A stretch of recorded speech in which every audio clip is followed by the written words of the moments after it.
Assalamualaikum warahmatullahi wabarakatuh. Langsung saja, sengaja Ustadz buatkan untuk berbeda dengan materi pertama ya. Mungkin untuk bab 2 pelajaran IPAS harmoni dalam ekosistem agar lebih memahami karena ada beberapa poin yang memang sifatnya itu pemahaman ya.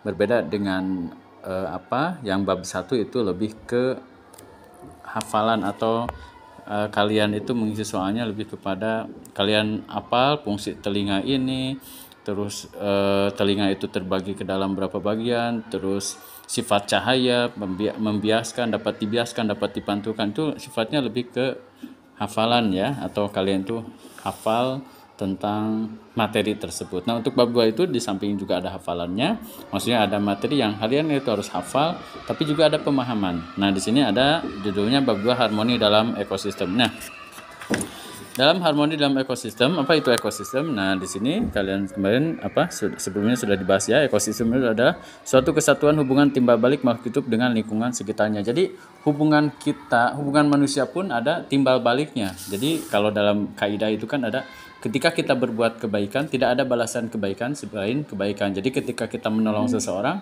mungkin suatu saat nanti kita juga akan gampang atau mudah untuk ditolong. Jadi ketika kita banyak menolong, kita pun nanti akan semakin dimudahkan. Itulah hukum alam ya. Hukum kalau dalam istilah orang-orang dulu itu karma. Kalau kita misalkan sekarang berbuat baik, nanti akan balas dengan baik.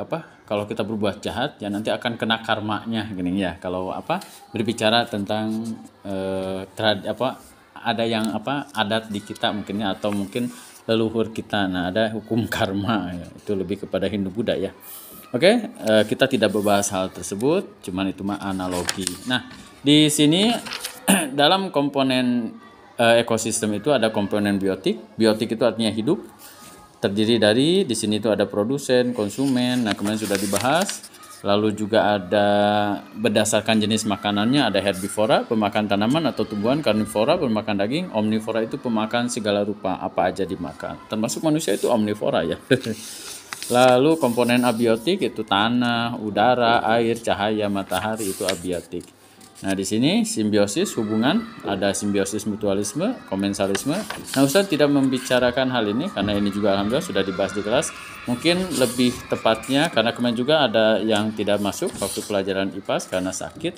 Oke, Ustaz akan berbicara tentang rantai makanan dan jaring-jaring makanan. Nah, di halaman 64 di sini ada rantai makanan. Nah, itu apa itu rantai makanan? Nah, ini terjadinya makan dan dimakan antar makhluk hidup. Nah, kalau rantai makanan itu sejajar, searah ya.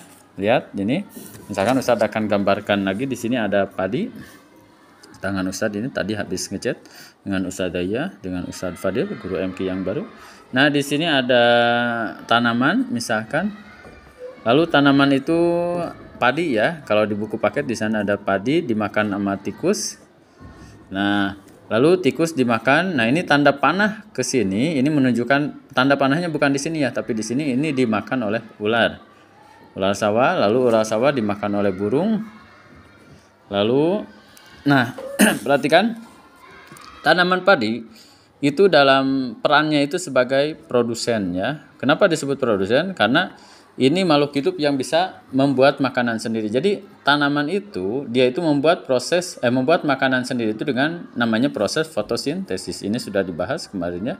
Ada ketika Ustadz tanya proses apa namanya, ada satu orang yang menjawab ya anak laki-laki itu fotosintesis.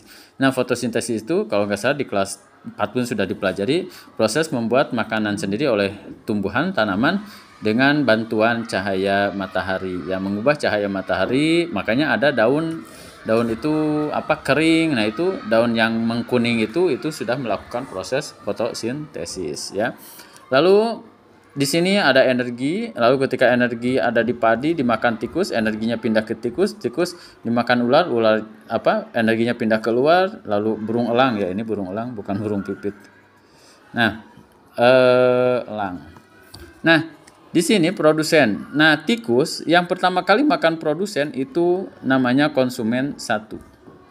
Ketika ular memakan tikus, ini namanya konsumen 2.